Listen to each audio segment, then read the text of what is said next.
Water generally क्या होता है, कोई भी पानी जिसे आप फिट समझते हैं कुकिंग और ड्रिंकिंग के लिए, मोस्टली वो पानी सेफ होता है। There are some more test for water. Alkalinity test आपको टेस्ट करना है। एल्कलिनिटी टेस्ट में 25 ml से ऊपर नहीं आनी चाहिए एल्कलिनिटी उसकी, और एसिडिटी में 5 ml। So these are the complete test. हाँ, कुछ टेस्ट और भी होते हैं वाटर के लिए। जनरली जब कभी आपको डाउट हो कि इस वाटर से, पर्टिकुलर वाटर से जहां पर आपके एल्कलिनिटी हाई जा रही है या आपके ऑर्गेनिक इनऑर्गेनिक पार्टिकल्स हाई जा रहे हैं, तो उसमें हो सकता है कि आपके उसके सेटिंग टाइम पे या स्ट्रेंथ पे इफेक्ट आए कंक्रीट के। तो उसको स्टडी करने के लिए आईएस कोड बोलता है prepare 2 type of concrete, one with distilled water, second with site water. तब आपको कंपेयर करना है कि दोनों में स्ट्रेंथ का कितना लॉस हो रहा है। साइट वाटर से अगर 10% से कम लॉस होता है तो आप यूज कर सकते हैं, और लॉस अगर ज्यादा है तो फिर आपको उसको अवॉइड करना पड़ेगा, एज पर आईएस 456 अभी तक के लिए। आगे हो सकता है आपको ये कहें कि उस साइट वाटर से आप डिजाइन मिक्स कीजिए, और डिजाइन मिक्स में अगर सीमेंट बढ़ता है तो फिर बढ़ा लीजिए, लेकिन अभी तक नहीं है। अभी अगर 10% से ज्यादा लॉस है तो आपको पानी को, सोर्स को चेंज करना पड़ेगा, या आपको उसको कोई ट्रीटमेंट देनी पड़ेगी, आरओ से इंस्टॉल करना पड़ेगा साइट पे। For course and fine aggregate, कौन सा कोड है स्पेसिफिकेशन के लिए, कोर्स एंड फाइन एग्रीगेट के लिए? This is IS 383, and this code IS 383 is revised in the year of 2016. This is the latest code.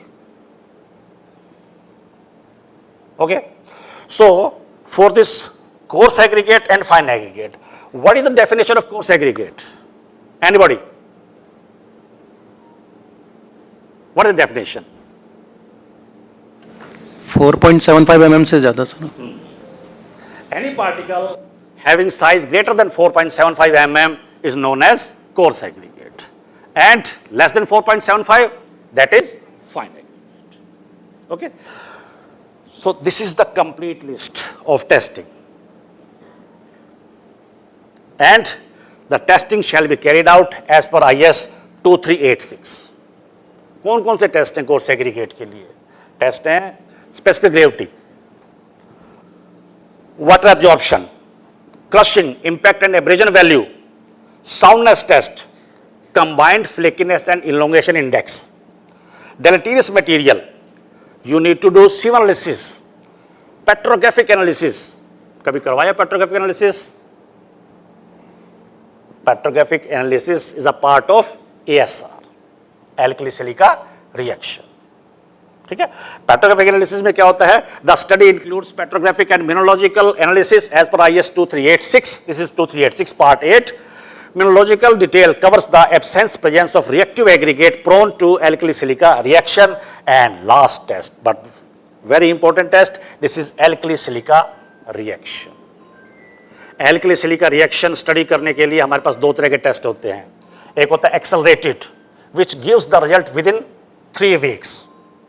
This is known as accelerated mortar bar test, and second is mortar bar test. Accelerated mortar bar test कब करना चाहिए, mortar bar test कब करना है, वो मैं आपको आगे एक्सप्लेन करूंगा. But this is the complete list of testing for the coarse aggregate. अलग अलग पार्ट्स हैं IS 2386 के. जो भी रिलेवेंट पार्ट्स आपको देखना है, आप पर्टिकुलर टेस्ट के लिए देखिए, उसके हिसाब से टेस्ट कीजिए. Now you will get some result. Compare कहां से करेंगे कि वो जो आपको टेस्ट रिजल्ट अचीव हुआ है वो ओके है या नहीं है. So the specifications are given in IS 383. Testing part is given in 2386, but the specification of this coarse and fine aggregate that is given in IS 383. और कौन सा?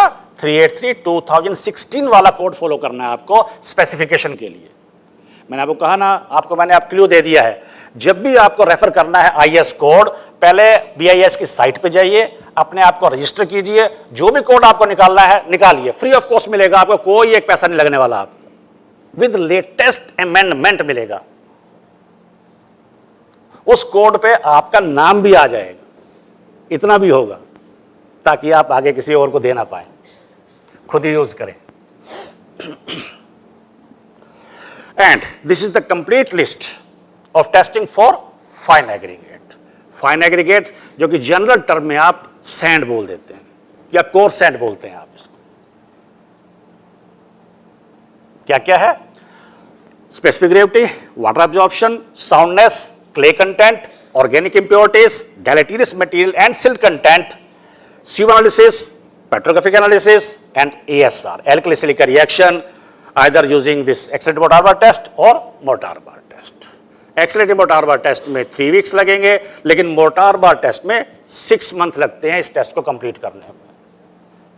NTPC, NHPC, NTPC नहीं, NHPC, जब भी उनका कोई प्रोजेक्ट आता है तो 1 साल prior to this the commencement of their work इस टेस्ट को तो शुरू कर देते हैं, क्योंकि एक टेस्ट है जिसको 12 मंथ लगते हैं रिजल्ट आने में।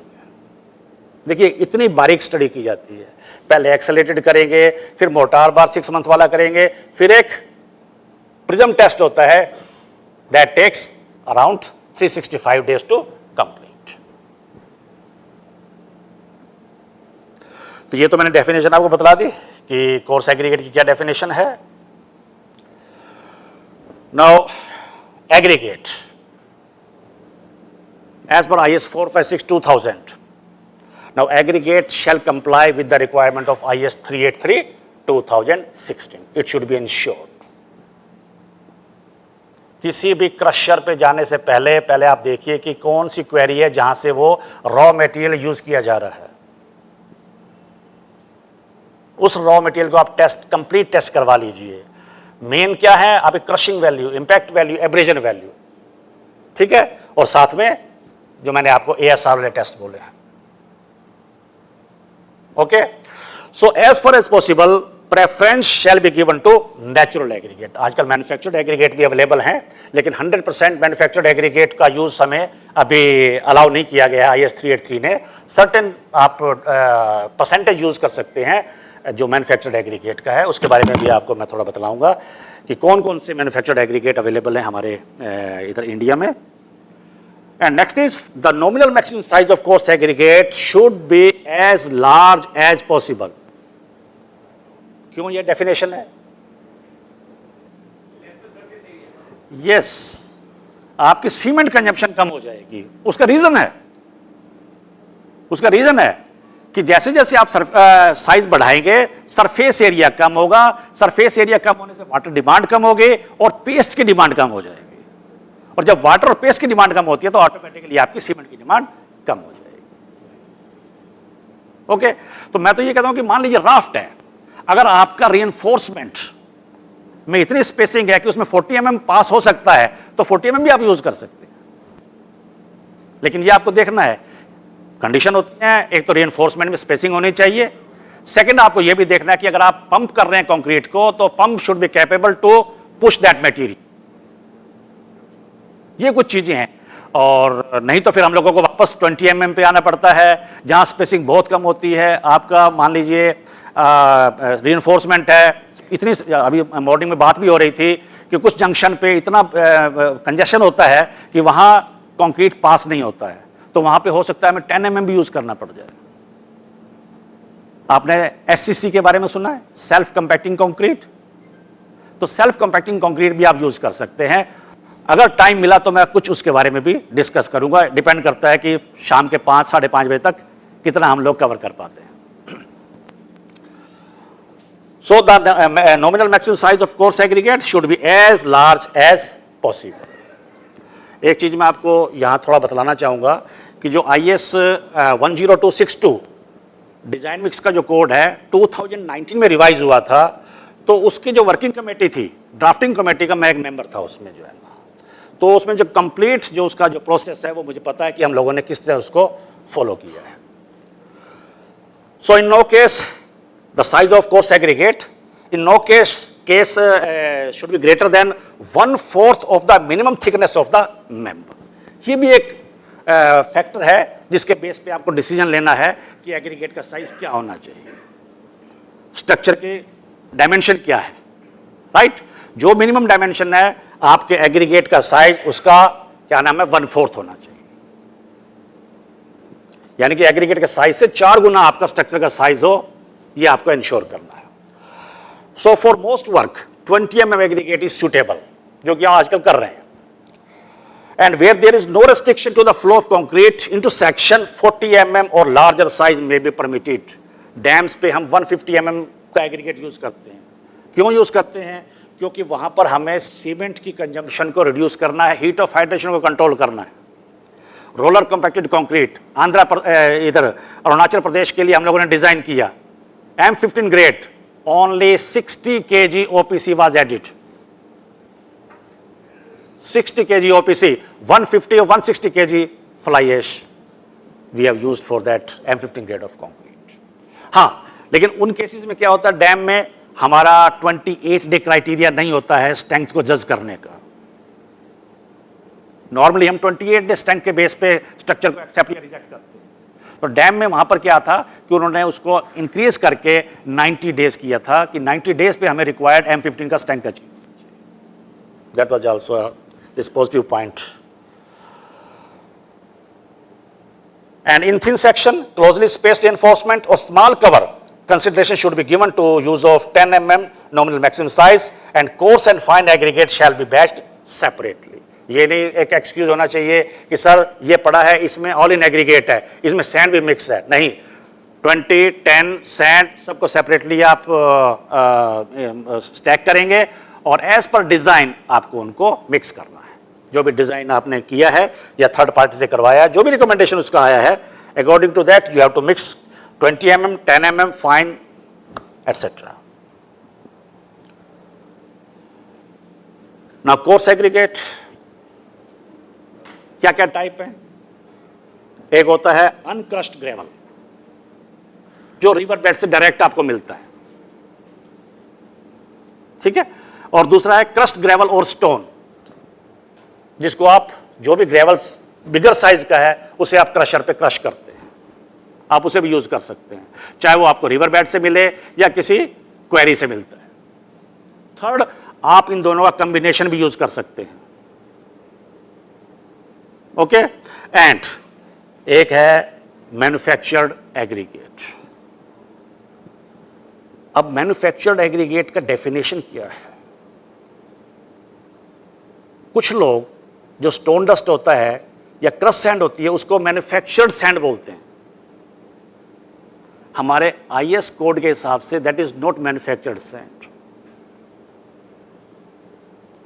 क्योंकि जो रॉ मटेरियल जिससे उसे हमने क्रश किया है सैंड को या एग्रीगेट को, अगर वो नेचुरल रिसोर्स से आ रहा है that is not manufactured aggregate.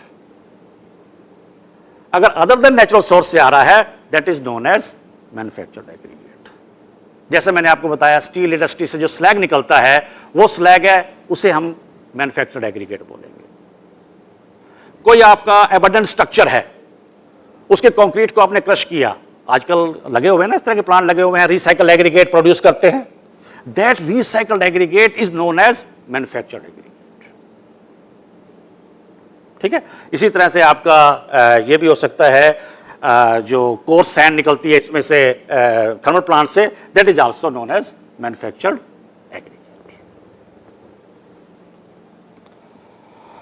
Now this is the extent of use. 100% use करने का कहीं भी इसका प्रोविजन नहीं है अभी, क्योंकि इस पर रिसर्च चल रही है कि लॉन्ग टर्म क्या इंप्लीकेशंस होगा। क्योंकि जैसे स्लैग है, स्लैग का डेंसिटी बहुत हाई होता है, उसका स्पेसिफिक ग्रेविटी चला जाता है 3.6 के आसपास, 3.7। तो उससे क्या होता है कि आपका जो कंक्रीट का जो वेट है यानी कि डेड लोड है वो स्ट्रक्चर में बढ़ जाएगा, अननेसेसरी उसको भी नहीं बढ़ने देना है। और लॉन्ग टर्म में क्या उसके कोई इफेक्ट होंगे वो अभी स्टडी चल रहे थे, तो उस पर कोई रिसर्च अगर कोई आएगी तो फिर इसको कोई ऐसा कोई हार्मफुल कुछ नहीं मिलता है तो इसको फिर आगे और फर्दर इसका जो है परसेंटेज इंक्रीज करने का सोचा जाएगा। तो अभी आप अगर आप देखें तो इस स्लाइड के हिसाब से if iron slag aggregate is used then for plain concrete you can use 50% of total this aggregate, for reinforced concrete 25%, for lean concrete that is up to M15 grade you can use 100%, for steel slag हाँ road work में आप चाहें तो use कर सकते, road में कोई problem नहीं, लेकिन अभी उसके बारे में यहां नहीं बोला गया है, वो आगे स्टडी में आएगा। सर आयरन स्लैग और स्टील स्लैग में क्या अंतर है? भाई इसका आपका प्रोसेस का वो है बस, उसमें जो आपकी जो इंडस्ट्री है जहां पर आयरन जो है उसको करने का अलग प्रोसेस होगा, वहां से जो निकल रहा अलाउ सबको किया गया है, और स्टील का उसका प्रोसेस कुछ चेंज होगा।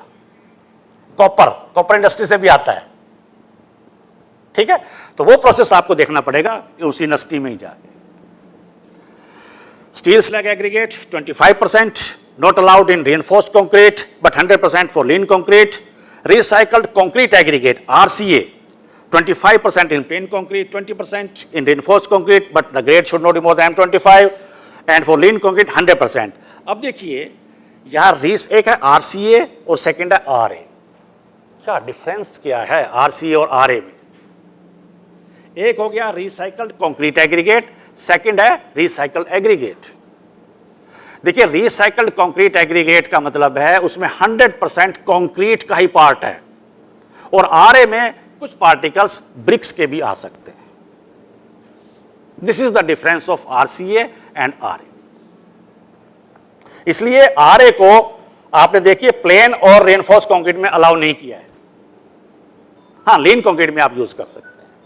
और बॉटम ऐश है, बॉटम ऐश को सिर्फ प्लेन कंक्रीट में ही इस्तेमाल करने के लिए बोला गया है। तो आप देख सकते हैं कि मैन्युफैक्चर्ड एग्रीगेट की कैटेगरी में कौन कौन से एग्रीगेट आते हैं। So these are the limits of derivatives material for coarse aggregate.